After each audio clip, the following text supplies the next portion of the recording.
দরজায় করা নাড়ছে ২০২৬ বিশ্বকাপ। এর আগে ফুটবল পাড়ায় গুঞ্জন, বিশ্বকাপে ফেভারিট দল কোনটি? এর মাঝে শিরোপার দাবিদার কোন দল তা নিয়ে চলছে আলোচনা সমালোচনা।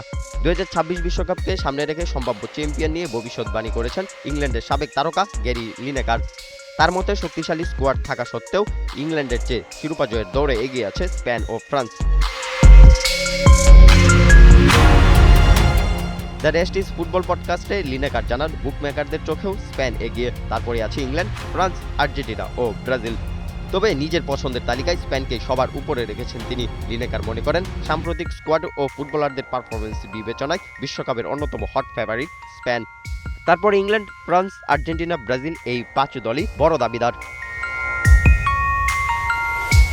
স্পেনের পরে বিশ্বকাপের অন্যতম দাবিদার ফ্রান্স। শেষ ২ আসরে ২ বার ফাইনাল খেলে একবার শিরোপা গড়ে তুলেছে ফরাসিরা। স্পেনকে এগিয়ে রেখে সাবেক ইংলিশ তারকা জানান, ফ্রান্সের স্কোয়াডটাও দারুণ শক্তিশালী, তবে স্পেন দলে কিছু দারুণ ফুটবলার রয়েছে। ১ দশক আগে স্পেন যা করেছিল সেটার পুনরাবৃত্তি করতে পারে স্প্যানিশরা। তবে স্বদেশ ইংল্যান্ডকেও পিছিয়ে রাখেনি এই ইংলিশ সাবেক ফুটবলার। থমাস টুকেলের জন্য দল নির্বাচনকে কঠিন করে তুলেছে। সাম্প্রতিক টুর্নামেন্টগুলোতে ইংল্যান্ড যথেষ্ট উন্নতি করেছে। তবে লিনেকার ফেলে দিচ্ছেন না আর্জেন্টিনা, ব্রাজিলের মতো দলকে।